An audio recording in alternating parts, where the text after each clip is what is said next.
একটি দেশের নাম শুনলেই কারো চোখে ভেসে ওঠে যুদ্ধের ধ্বংসস্তূপ, কারো মনে পড়ে মানবাধিকার লঙ্ঘনের অভিযোগ, আবার কোথাও জন্ম নেয় ভয়, ক্ষোভ কিংবা বিতর্ক। রাজনীতি, যুদ্ধ, দমনপীড়ন কিংবা নাগরিকদের আচরণ সব মিলিয়েই গড়ে ওঠে একটি দেশের বৈশ্বিক ভাবমূর্তি। আর সেই হিসেবেই বিশ্বের সবচেয়ে অপছন্দনীয় দেশের তালিকায় উঠে এসেছে কয়েকটি পরিচিত রাষ্ট্রের নাম।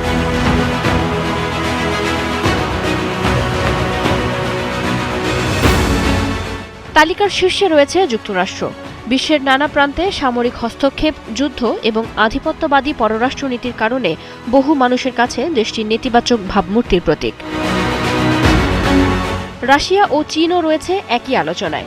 ইউক্রেন যুদ্ধের পর রাশিয়াকে ঘিরে আন্তর্জাতিক সমালোচনা বেড়েছে বহুগুণ। আর তিয়ানানমেন স্কোয়ার থেকে শুরু করে করোনা মহামারী, নানা ইস্যুতে চীনের বিরুদ্ধেও ক্ষোভ কম নয়। উত্তর কোরিয়াকে দেখা হয় বিশ্বের অন্যতম কঠোর ও নিয়ন্ত্রিত রাষ্ট্র হিসেবে। বাক স্বাধীনতা থেকে শুরু করে নাগরিক অধিকার সবকিছুতেই রয়েছে কড়া নিষেধাজ্ঞা। ফিলিস্তিন ইস্যুতে এবং গাজা ও পশ্চিম তীরকে ঘিরে চলমান সংঘাত ইসরায়েলকে বিশ্বজুড়ে তীব্র সমালোচনার মুখে ফেলেছে। এদিকে নারীর অধিকার সংকট, মানবাধিকার লঙ্ঘন ও রাজনৈতিক দমনপীড়নের কারণে ইরান, আফগানিস্তান, সৌদি আরব ও কাতারের ভাবমূর্তিও ক্ষতিগ্রস্ত হয়েছে আন্তর্জাতিক অঙ্গনে।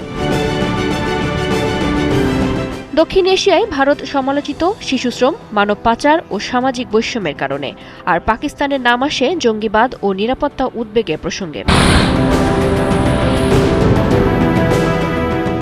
দুর্নীতি, মাদক কার্টেল, গৃহযুদ্ধ কিংবা সন্ত্রাসবাদ এসব কারণে মেক্সিকো, সিরিয়া, ইরাক, সোমালিয়া ও নাইজেরিয়ার মতো দেশগুলো রয়েছে নেতিবাচক তালিকায়।